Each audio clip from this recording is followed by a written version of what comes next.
The purpose of this video is not to lift anyone's thinking, Mashikta's upper finger. No political party has been targeted through this video. Jai Hind, India. नहीं होगा ना नेताजी सुभाष चंद्र बोस होंगे, आप ही में से होगा कोई।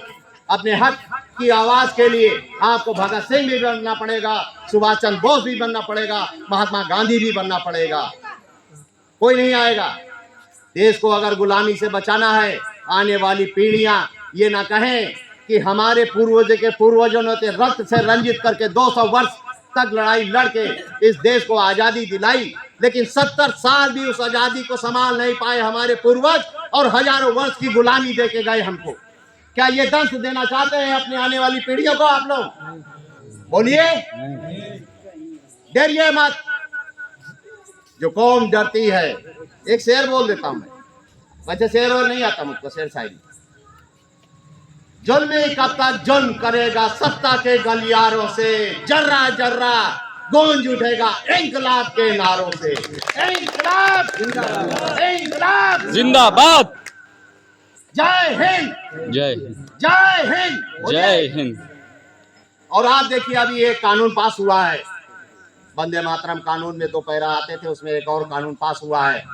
मैं किसी जाति और कम्युनिटी पे आरोप नहीं लगाता, लेकिन आपकी जो कम्युनिटी है उस कानून को, मतलब उसमें जो पैराग्राफ दिया गया हुआ है, बोल है, ठीक है, वो आपके धर्म के अकॉर्डिंग नहीं है, और ये संविधान आपको राइट देता है।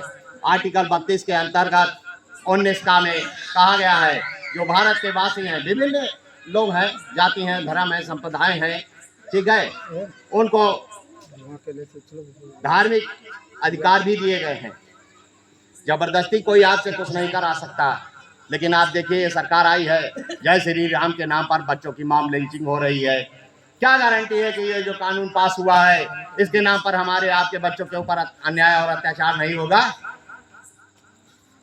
कोई गारंटी है इसकी? तो देश में, हिंदुस्तान में जो जहर फैल रहा है हिंदू और मुसलमान का, इस जहर को हमको और आपको ही पीना पड़ेगा, वरना हिंदुस्तान ज्वालामुखी की तरह धड़क रहा है। क्योंकि एक बार 1947 से पहले भी हिंदू और मुसलमान का जहर ही फैला था, तो हिंदुस्तान के 2 टुकड़े हो गए, एक भुजा कट गई, वो पाकिस्तान बन गया, दूसरा हिंदुस्तान बन गया। क्या हम अपने देश को टूटते हुए देखेंगे? हम अपने देश को नहीं टूटने देंगे, अपने आने वाली पीढ़ियों को गुलाम नहीं होने देंगे। और ये जो पूंजीवाद की इनकी मान्यता है, इन्होंने क्या कहा, कसम मुझे इस मिट्टी की, मैं देश नहीं बिकने दूंगा। क्या बेच दिया? 109 ऐतिहासिक बिल्डिंगें, जिसने अपनी सभ्यता और संस्कृति को बेचने का काम किया। फिर क्या वो बेचा? BSNL बेच दिया, रेलवे बेच दिया। क्या हवाई चप्पल पहन के चलने वाला आदमी हवाई जहाज में चलेगा? हवाई जहाज ही बेच दिया, एयरपोर्ट ही बेच दिया। तो ऐसी कोई चीज नहीं है जो बेचने का काम नहीं किया। सारे के सारे PSU बेच दिए, पेट्रोलियम बेच दिया। अगर इस सरकार को उखाड़ के फेंकने का जिम्मेदारी कोई एक कम्युनिटी की नहीं है, ये व्यापारियों की पार्टी है।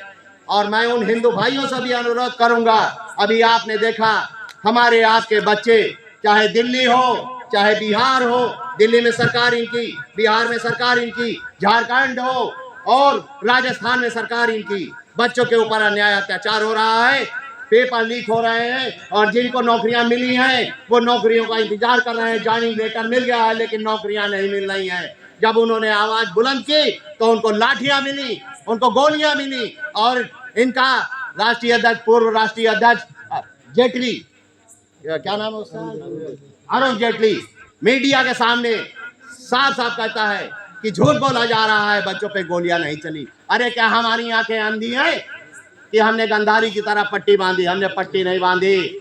अगर मुसलमान भाई संगठित हो जाएगा, ठीक है, और MIM का झंडा, पतंग का झंडा और डंडा उठा लेगा, तो उसके ऊपर अन्याय और अत्याचार नहीं होगा।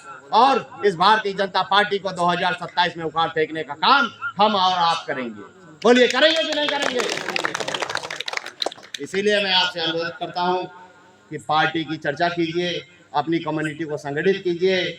और इसी के साथ मैं अपनी बाड़ी को विराम देता हूं।